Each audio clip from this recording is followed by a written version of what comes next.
38 hours after Kidnap. Repairs on the ship are nearly complete, Captain. We've been working around the clock to patch it back together after that last assault. However, we've used up our last stock of repair drones for the emergency repairs. See if we can get more from the mining union. Aye, Captain. What's the situation on Ryuvia? Alliance intel reports that 4 packed fleets have converged on the planet, and the Venixar's flagship, the Legion, has just arrived. Altogether, I estimate the Saga is behind approximately 600 packed ships and 1 super dreadnought. The whole place is in lockdown. Any rescue operation will be akin to suicide now. Ugh. I know that look. It means you're going to say something I don't like. Asaga's a member of our crew. I'm not going to abandon her. Captain, Saga is merely one person. You have a duty to protect this ship. Throwing all of our lives away for the life of one would be a foolhardy decision. Not if I have a plan. Plan? Chigara, come in. Captain? Tell us what you've managed to devise from looking at the data we gathered from the Seraphim. I've managed to reverse engineer the Seraphim's targeting computer, which allowed some substantial upgrades to the Sunrider's navigational computer. We will now be able to make pinpoint FTL jumps with an exit area within 8 centimeters of a target and speed control within 0.01 meters per second. In other words, if you could find a watermelon floating in space, the Sunrider's warp drive is now precise enough to place the watermelon inside a large bowl in the mess hall when we warp out. And how is that going to help us?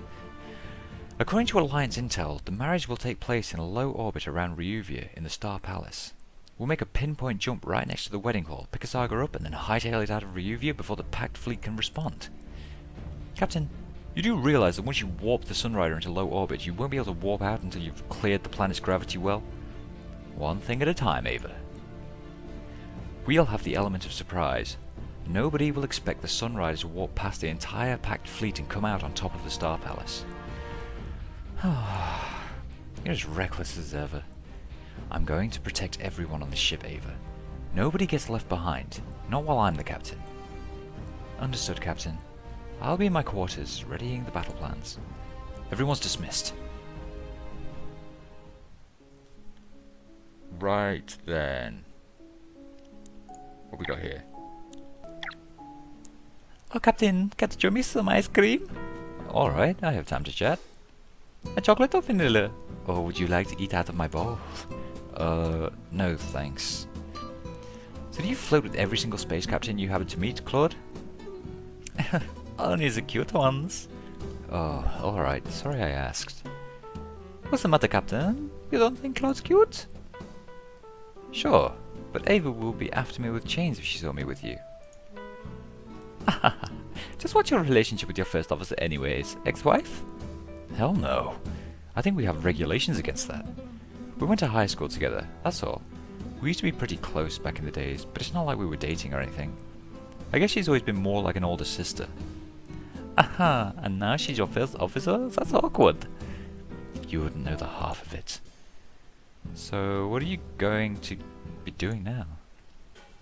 Well, my ship was wrecked by the pirates, so looks like I'm stuck here. Not that I have any problems with that. I wouldn't count on becoming a doctor here, but you still helped us out with those Ryuvian cruisers. We could use a pilot like you. Oh, in that case, you can command me anytime, Captain. Alright, just, no more medical exams. Oh, but Captain, it's for your own health. More like just to fuel your own perversions. Ava says that you've been causing her problems. Yeah, that woman just never lets up. Just because I'm staying here for now doesn't mean I have to do the whole military thing. Look, I know Ava can be frustrating at times, but she's only doing her job. Can't you at least try and get along? Oh, Captain! What? I think I've been hit with a sudden sleep spell. Good night. Ugh. Claude? Ugh. Quit fooling around. Your ice cream's melting.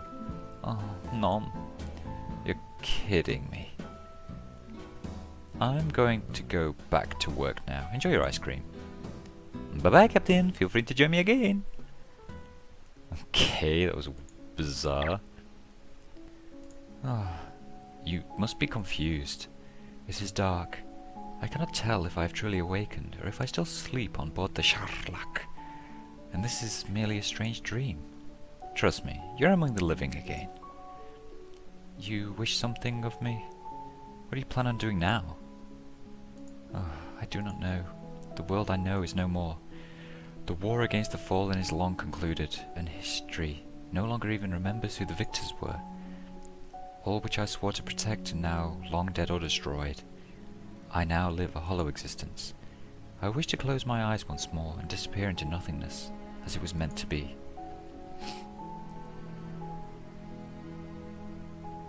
You'll find new friends here with us. You can rebuild your life. Friends. Like a family connected by blood. Not by blood, but by bonds. I know naught of either friends or family. You're just lonely. You don't know what happened to you before you ended up in that tube, but you can join our crew here on board the Sunrider. I have no desire for friendship, but neither does this time have another place for me. Very well, I shall choose to remain with your crew, but merely because I belong nowhere else in this galaxy. I need not become part of your family, nor find camaraderie among those who live now. That is all, Captain. Tell me more of your time. It was a violent time for the Holy Ryuvian Empire. The Emperor and the Crown Prince were killed in an assassination, leaving the throne to my father, the second Prince. Yet Crow Harbour, the jealous bastard son of the Emperor, laid a competing claim to the throne. He gathered forces across the galaxy, his ambition to seize the throne for himself. For 14 years, Ryuvia was caught in a bloody civil war. It seemed as if the Empire would crumble if drastic measures were not taken. Drastic measures? Like what? The awakening of the Sharlak. You mean the super dreadnought we found in the graveyard? It is a weapon of unimaginable power, yet it can only be helmed by one of the king's daughters. The Sharlak cannot be awakened without also sealing the fate of the princess, for when the Sharlak unleashes its ultimate power, it also takes the life of its user. That just sounds like a fantasy legend, not the stuff of real life. Our ships are operated by the power of science, just like yours, not magic. Long before my time, countless warships bearing the same power as the Sharlak were built. War became horrible. Humanity possessed the power to not only destroy itself, but to collapse the entire universe into a singularity. It was a fear of our power which led to the creation of the Sharlak. The wise emperors of the past decreed such almighty power could only be used with the sacrifice of the emperor's most precious daughter. With the price of infinite power so high, even the most arrogant of emperors bids second thought to the awakening, the Sharlak. And so, with our most devastating weapons so limited, the Holy Ryuvian Empire could continue to exist in peace. But despite that, your father still chose to sacrifice you to awaken the Sharlak. It was a desperate time. You unleashed the Sharlak's final weapon in that battle and destroyed all those ships, but I thought you were supposed to die after you did that. I believed the same. Why is it that you're still alive? I have already spoken too much. I do not wish to speak further of this. Your eye was glowing in the battle. What was that? You find me unnatural. I've never seen anything like that before. Perhaps I am not of your species, Captain, or do you fancy that I am some kind of android? That's got to be the most deadpan joke ever. Oh, fear not. I am as human as your mother and your father. My eye is merely the result of millennia of scientific research. Thanks to genetic modification, I can momentarily increase the vision in my right eye 100-fold.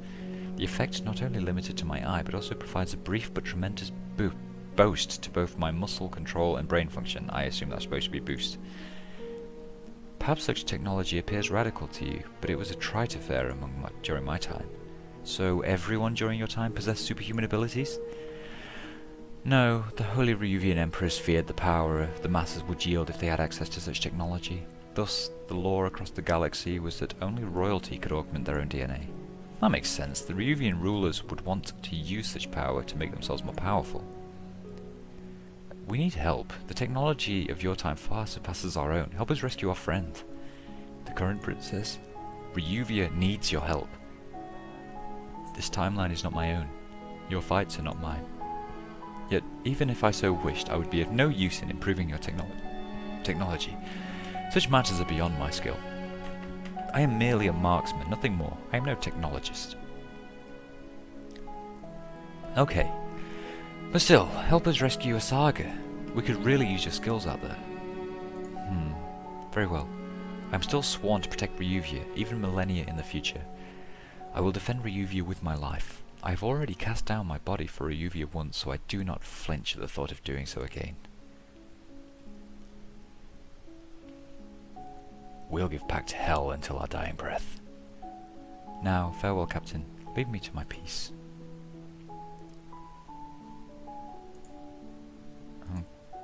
Okay. You there? Ah, Captain. You wanted to see me? Yeah, I don't think I apologized to you for lying all this time about a saga. So, you have my apology, Captain. You were just trying to protect a saga. Apology accepted. Thank you, Captain. It was a shock to me too when I first found out that Asaga was the princess of the Ryuvia many years ago. Blah blah blah blah blah blah blah blah. But please don't blame Asaga for deceiving you. To be engaged to marry such a vile man, she must have had no choice but to run away and hide her identity. How did you find out Asaga was the princess?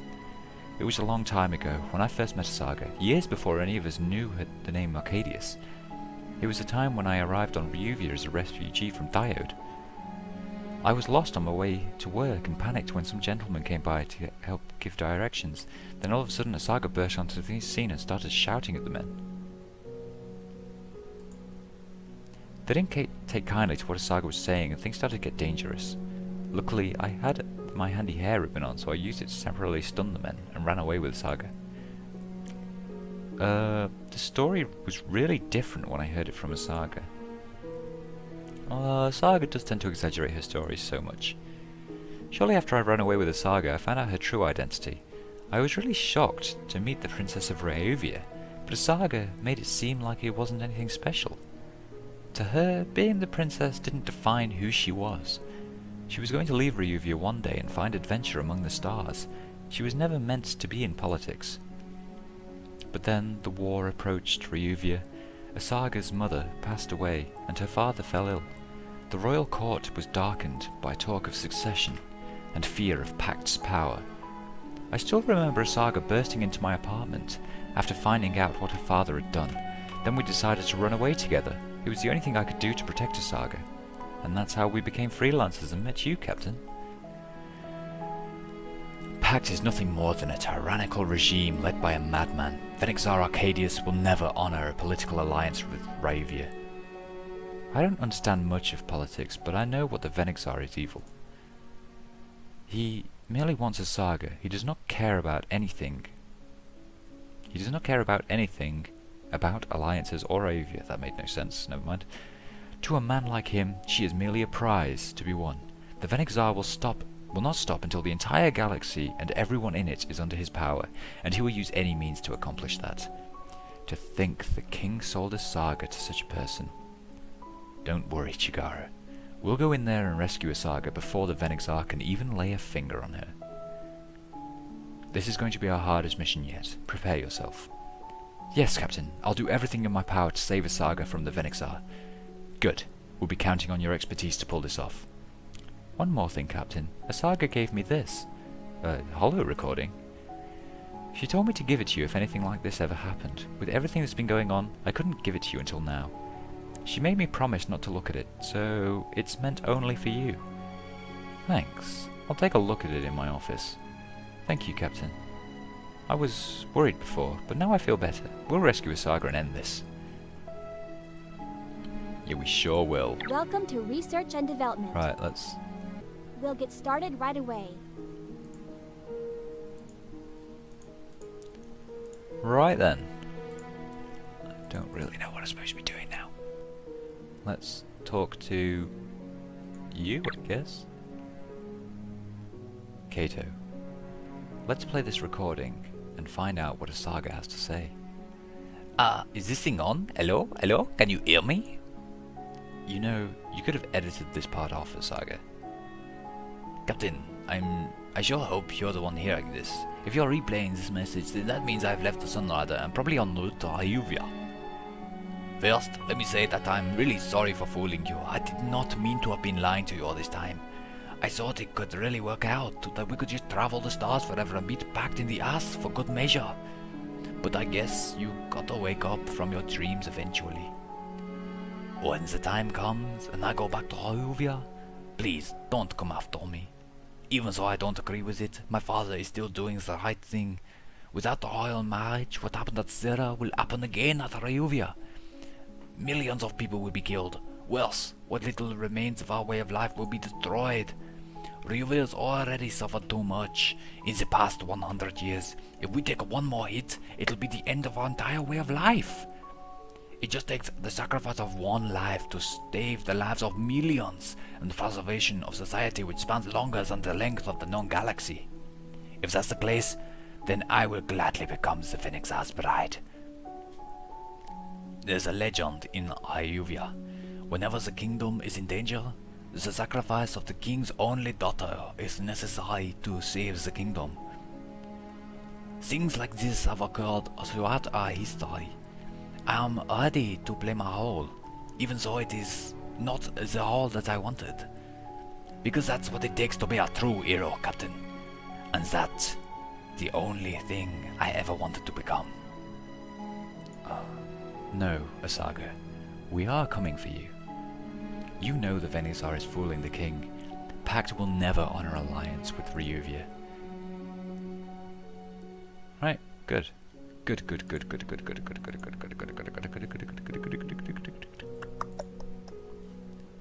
Right. I think I'm gonna call it a day there, guys. I hope you've enjoyed this little stint. That's probably going to be about 10 episodes long, but never mind. We're going to save on this very screen right here. So I'm not even going to bother reading it. That's right. Let's save there. Yes, I do. There we go. Look at that. Awesome. Right then, guys. No, I don't want to delete the save. What the fuck? Right then, guys. I hope you've enjoyed. Take it there, stay awesome, stay deluded, because you are watching my channel and therefore you must be deluded. Take it easy, guys. See you in the next one. Bye bye.